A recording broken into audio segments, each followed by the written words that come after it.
छोटे दोस्तों इस प्रकार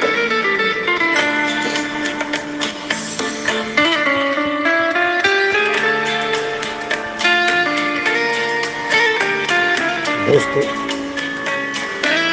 आपका हर दिन प्रयासशील और करना अगर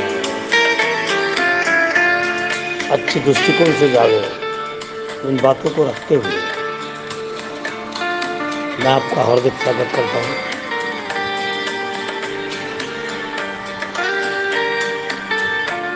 और डॉक्टर बाबा साहेब आम्बेडकर की वो कहानी मैं आपको याद करना चाहूँगा।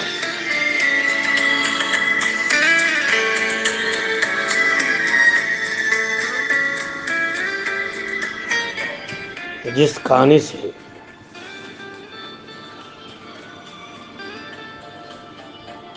बाबा साहब का नाता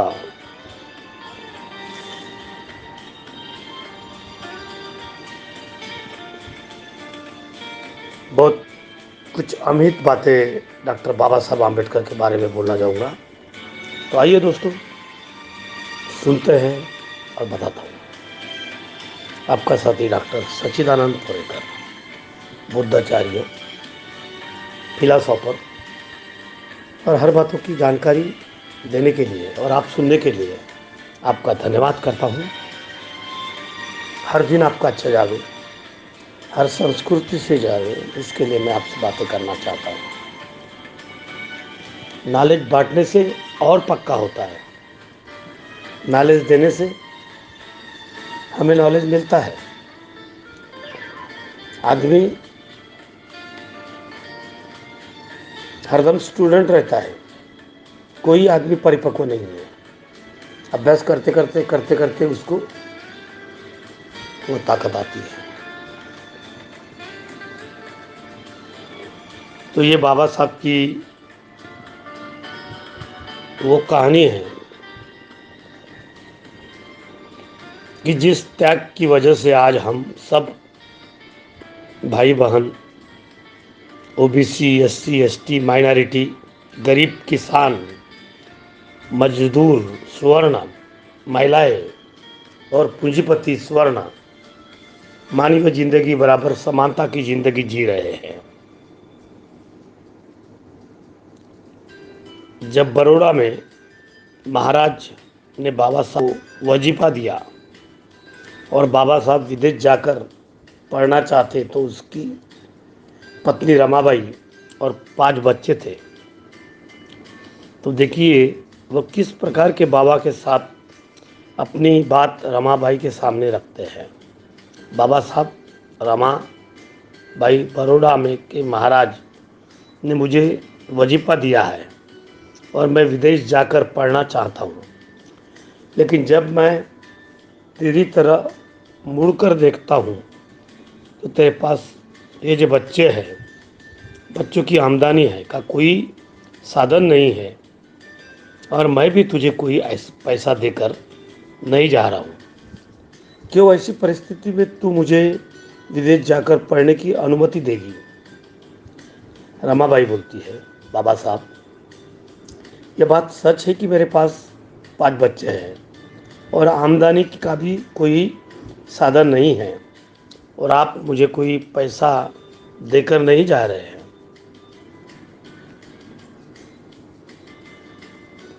लेकिन मैं आपको भरोसा दिलाती हूँ कि आप अपनी इच्छा को पूरी करते आना, आप अपनी पढ़ाई को पूरी करके आना।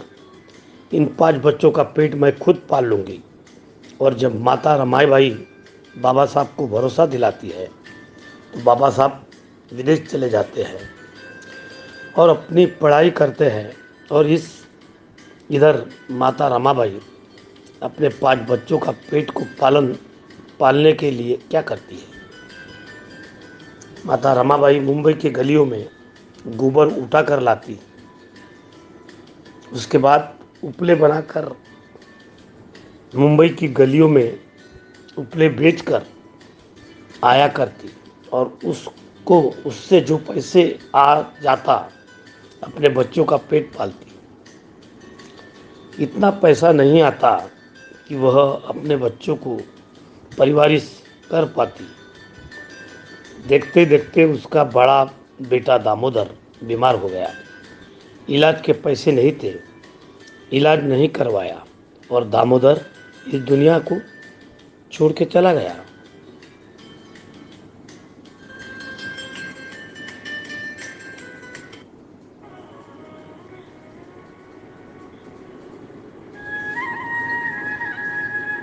माता रमाबाई मुंबई की गलियों में गोबर उठा कर लाती। उसके बाद उपले बनाकर मुंबई की गलियों में उपले बेचकर आया करती और जो पैसा आ जाता अपने बच्चों का पेट पालती। इतना पैसा नहीं आता कि वो अपने बच्चे की परवरिश कर पाती। देखते देखते उसका बड़ा बेटा दामोदर बीमार हो गया। इलाज से पैसे नहीं थे, इलाज नहीं करवाया और दामोदर इस दुनिया को छोड़कर चला गया। यह बात माता रमाबाई ने बाबा साहब को नहीं बताई।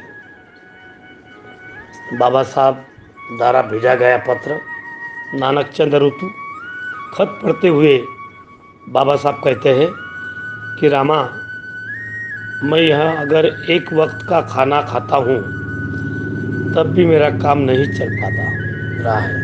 अपना जीवन बड़ी मुश्किल से मैं व्यतीत कर रहा हूँ। मैं अपना सुबह का नाश्ता दोपहर में करता हूँ और शाम को मैं पानी पीकर अपना काम चला रहा हूँ। और मैं जानता हूँ कि तेरे सामने बहुत विकल्प परिस्थिति है, जैसे 5 बच्चे हैं और आमदनी का कोई भी साधन नहीं। फिर भी अगर हो सके तो कुछ पैसा भिजवा देना, कितनी बड़ी बात है। जो भाई का बच्चा इलाज के लिए मर गया, गुजर गया, और बाबा साहब का ये खत कितना खतरनाक है। वो भाई कहाँ से पैसे लागे? जवान भाई, घर में छोटी बहन, भाई, ऐसे 5 परिवार, बच्चे, एक बच्चा गुजर जाता है। बाबा साहब को दामोदर की बातें नहीं बताती और उधर बाबा साहब का खत है कि तू मुझे कुछ पैसा होगा तो भेज देना। कितनी दर्द भरी बातें हैं। इधर माता रमाबाई ने बड़ी मुश्किल से कुछ पैसा इकट्ठा किया था, लेकिन उनकी बेटी इंदू बीमार हो जाती है। अब माता रमाबाई के सामने एक बहुत बड़ा सवाल था कि वे उस पैसे से अपनी बेटी का इलाज कराए या अपने पति को दिए, गए वचन को निभाए। लेकिन एक माँ ने फैसला किया और वो पैसा बाबा साहब को भेज दिया। और इधर उनकी बेटी इंदू ने भी दम तोड़ दिया और ये बात भी माता रमाबाई ने बाबा साहब को नहीं बताई। और बाबा साहब पढ़ते रहे और कुछ समय के बाद बाबा साहब अपनी पढ़ाई छोड़कर बड़ौदा के महाराज की रियासत में नौकरी करने के लिए आते हैं। तो रमाबाई खुश होती है और क्या कहती है? रमाबाई कहती है, अब तो मेरा पति डॉक्टर बन के आ रहा है और मेरा पति नौकरी करेगा, तनख्वाह कमा कर लाएगा। अब तो अपने बच्चों को मैं भरपेट खाना खिलाऊंगी। अब तो मेरी ज़िंदगी के दिन बदल जाएंगे। बाबा साहब जब दफ्तर में प्रवेश करते हैं, चपरासी टाट को खींच लेता है और पानी के घड़े को उठाकर अलग रख देता है। बाबा साहब कहते हैं, अरे चपरासी, जरा मुझको फाइल तो ला कर देना। चपरासी करता है, फाइल को भी डंडे में उठा कर देता है। बाबा साहब, क्या बदतमीजी है ये बात? क्या हो रहा है? तू एक चपरासी होकर भी मेरे साथ में ऐसा व्यवहार कर रहा है। चपरासी कहता है, अम्बेडकर, तुम पढ़ लिख के जरूर गए, तुम पढ़ लिख जरूर गए हो, लेकिन इसका मतलब ये नहीं है कि तुम हमारी बराबरी पर आ जाएंगे। आज भी नीच हो और तुम्हारे साथ में काम करता हमारा धर्म नष्ट कर सकता है। बाबा साहब कहते हैं, क्या मतलब? मेरे साथ में तेरा धर्म कैसे क्या नष्ट हो सकता है? और तू जानता है कि मैं तुझे नौकरी से निकाल सकता हूँ। चपरासी कहता है, अम्बेडकर, ये बात मैं अच्छे से जानता हूँ कि तुम मुझे नौकरी में भले ही निकाल दो, लेकिन मैं तुम्हारे साथ रहकर इस दफ्तर में काम नहीं करना चाहता। बाबा साहब ऐसे अपमानजनक स्थान पर अधिक नौकरी नहीं कर सकता। संचालक कहता है, बाबा साहब ने 11 दिन ही हो गए, सिर्फ 11 दिन में अपनी नौकरी का इस्तीफा दिया और अपने घर में के लिए निकले और बड़ौदा के रेलवे स्टेशन में पहुंच जाते हैं। वहां उनकी ट्रेन 4 घंटे लेट होती है। बाबा साहब एक पेड़ के नीचे बैठ जाते हैं और क्या कहते हैं। बाबा साहब कहते हैं, मैं पहले यह सोचता था कि हमारे लोग मरे पशुओं को उठाते हैं, उनकी खाल खींचते हैं और उनका मांस खाते हैं। हमारे लोग दूसरों की टट्टी को अपने सर पर उठाकर फेंकते हैं, टट्टी को उठाने का काम करते हैं। मेरे लोग गंदे रहते हैं, उनके पास पहनने के लिए अच्छे कपड़े नहीं हैं और उनके पास पैसा भी नहीं है। तो हो सकता है ये लोग हमारे लोगों से इसलिए ऐसा व्यवहार करते हैं। हो सकता है ये लोग हमारे लोगों के लिए इसलिए नीच कहते हैं। लेकिन आज मैं मैं तो यूरोप के कपड़े पहने हैं, अमेरिका और जापान की यूनिवर्सिटी से इतने बड़े शिक्षा से भी मैं आगे बढ़ गया हूँ। एक अधिकारी बनकर मैं यहाँ आया हूँ और ये मेरे साथ में ऐसा व्यवहार कर रहे हैं। जो मेरे समाज को में अशिक्षित और अनपढ़ लोग हैं, तो ये लोग अपने साथ कैसा व्यवहार करते होंगे। बाबा साहब रोते हैं, अकेले में रोते हैं। अगर मैं अपने समाज को इस गुर्बत और गुलामी के आज़ाद नहीं कर पाता तो मैं वापस बड़ौदा लौट कर ही नहीं आऊँगा और मैं खुद को गोली मार दूंगा।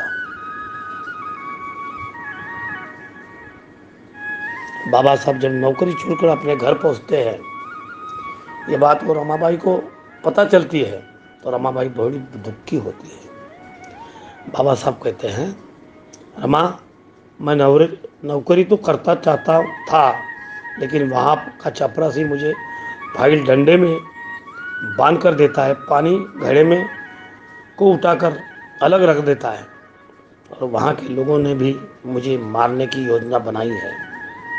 मैं इसे अपमानजनक स्थान पर नौकरी नहीं कर सकता, इसलिए मैं नौकरी छोड़कर चला आया। रामाबाई कहती है, बाबा साहब आपको जैसा अच्छा लगे आप ऐसा काम करें, आपके साथ मैं हूँ। फिर बाबा साहब को अपनी अधूरी पढ़ाई को बड़ौदा रेलवे स्टेशन के पर लिए गए संकल्प का ख्याल आता है और बाबा साहब फिर से विदेश जाकर हम सबको गुलामी का कारण जो हिंदू धर्म के ग्रंथों में लिखा हुआ है उसे खोजते हैं। इधर उनका तीसरा बेटा रमेश भी इस दुनिया से छोड़कर चला जाता है। दामोदर गया, इंदू गई और रमेश गया। इस प्रकार से बाबा साहब 3 बच्चे को कुर्बान हो जाते हैं और जब बाबा साहब विदेश से लौटकर आते हैं तब हमारी गुलामी और नीचता का कारण हमें बताते हैं। बाबा साहब कहते हैं, मैं कड़ी मेहनत और लगन से ये जान पाया हूँ कि हमारे समाज के लोग के साथ जो निश्चितता भरा और गुलामी का व्यवहार हो रहा है, इसका कारण हिंदू धर्म के जो ग्रंथ है उसमें लिखा हुआ है कि मैं आज ये घोषणा करता हूँ कि 25 दिसंबर सन 1927 को पूरी देश की मीडिया को सूचना देकर इस हिंदू धर्म के पवित्र ग्रंथ को अग्नि भेंट चढ़ाकर मनुस्मृति का सबका आज़ाद कर दूंगा और शस्त्र बुद्ध के साथ में शस्त्र बुद्ध के आगे शस्त्र बुद्ध के हाथ से और उसके उपस्थिति अपने खुद के उपस्थिति में बाबा साहब ग्रंथ जलाता है। संचालक और बाबा साहब 25 दिसंबर सन 1927 को लाखों की संख्या में सामने हिंदू धर्म के ग्रंथ को व मनुस्मृति को अग्नि की भेंट चढ़ा देता है। सबको हम सबको आज़ाद करते हुए कहते हैं 25 दिसंबर 1927 बाबा साहब, मैं ऐसे किसी बात का कोई मान सकता हूँ जो अमाननीय है, और आज मैं बाद ऐसा कोई विधान व कोई भी कानून मेरे समाज के लोगों को पर लागू नहीं होगा जो अमाननीय है, क्योंकि यह विधान जबरदस्ती हमारे समाज के लोगों पर थोपा गया है। ऐसा कहकर बाबा साहब मनुस्मृति की अग्नि को भेंट चढ़ा देता है और आप सबको आज़ाद कर देते हैं।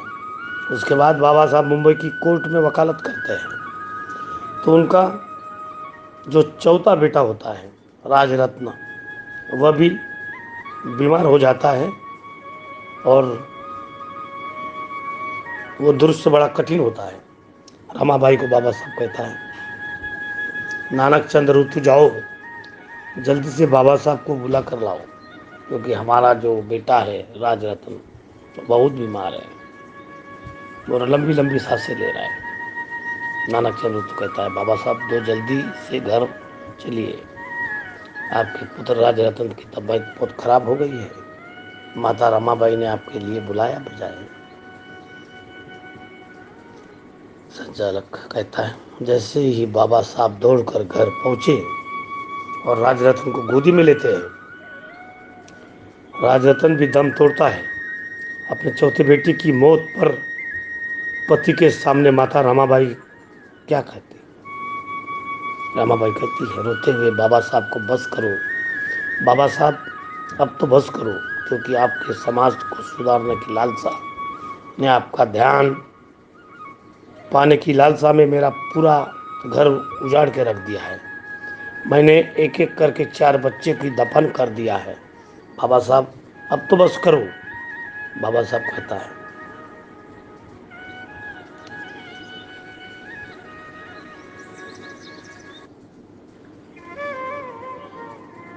रमा तू तो मुझे करके बता पा रही है,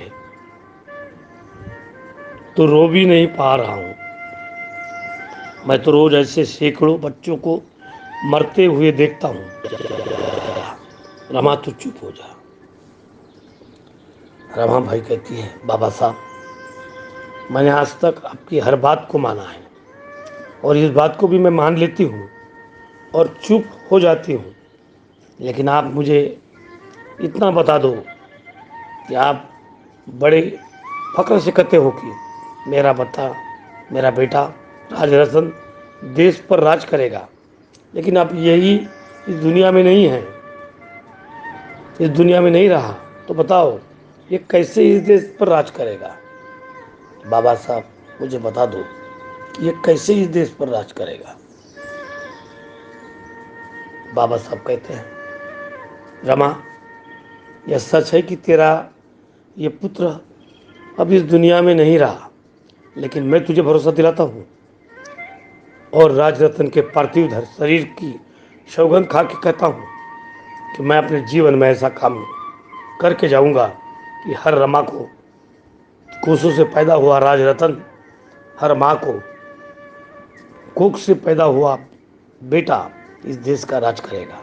मैं तुझे भरोसा दिलाता हूँ रमा। इतना कहने के बाद बाबा साहब अपनी जेबों में हाथ डालते हैं और राजरत्न के दफन के लिए उनकी जेब में एक ही पैसा तक नहीं होता है।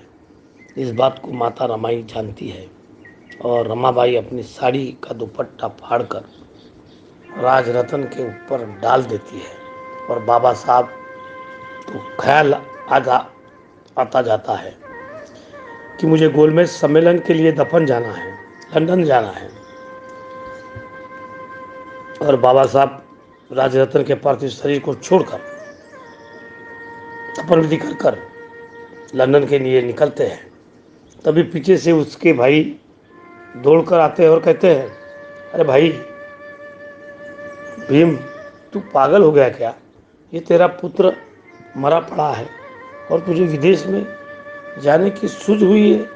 तू कैसा बाप है? अपने पुत्र को इस अवस्था में छोड़कर विदेश जा रहा है। और यह समाज क्या करेगा? अपने पुत्र को कंधा देकर उसकी अंतिम क्रियाकर्म तो कर ले। बाबा साहब ने कहा, भाई मैं जानता हूँ मेरा पुत्र मरा पड़ा है, लेकिन मैं यह भी जानता हूँ कि अगर मैं गोलमेज सम्मेलन के लिए लंदन नहीं गया तो गांधी एंड कंपनी के लोग मेरे करोड़ों करोड़ों लोगों को मार डालेंगे और उन सारे का हक अधिकारों को छीन लेंगे। इसलिए मैं एक पुत्र की खातिर अपने करोड़ों करोड़ों के लोगों की बलि चढ़ते हुए नहीं देख सकता। यहाँ तुम सब लोग हो, इस सभी फॉर्मेलिटी को तुम निभाओ। ऐसे कहते हुए बाबा साहब गोलमेज सम्मेलन के लिए लंदन चले जाते हैं। और आज आपके जो बच्चे हैं, आपका जो समाज है, हमारा जो समाज है, जो हक और अधिकार लेकर जी रहा है, अपने बड़े पहना रहा है, अच्छी अच्छी शिक्षा दे रहा है, नौकरियां भेज रहा है, इसका श्रेय केवल और केवल बाबा साहब को जाता है। आपके जो लोग हैं वो इस को अपने बच्चों को बताते तक शर्माते हैं। पोस्ट पढ़ने के लिए धन्यवाद मेरे दोस्तों। बाबा साहब का ये बलिदान, सम्मानीय बाबा साहब एवं माता रमाबाई का ये बलिदान त्याग देखकर शायद आप भी अपने आंसुओं को ना रोक पाओगे। ये दर्द भरा बातें बाबा साहब ने जो त्याग किया, थोड़ा कहानी के रूप में मैंने आपको बताया। उसका परिणाम आज हर ढंग से हो रहा है। शूद्र भी समझ रहे हैं, शूद्र भी बातें कर रहे हैं। एक हमारे शूद्र समाज के बहुत सारे ऐसे लोग हैं, आज उनको समझ रहा है ये बात क्या है। बाबा साहब ने गोलमेज परिसर पर क्या क्या हुआ ये आपको सब मालूम है। बाबा साहब की वो कहानी जब हम सुनते हैं तो बहुत दर्द होता है।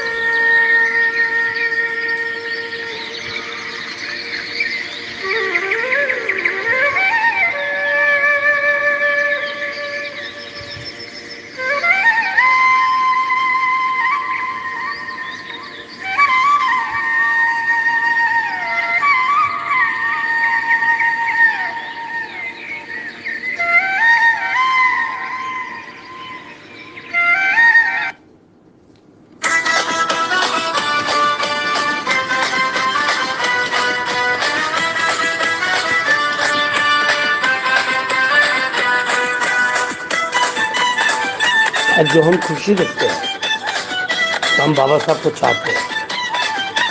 छोटे छोटे बच्चे लेकर बाबा साहब के बारे में जो गीत बोलते हैं,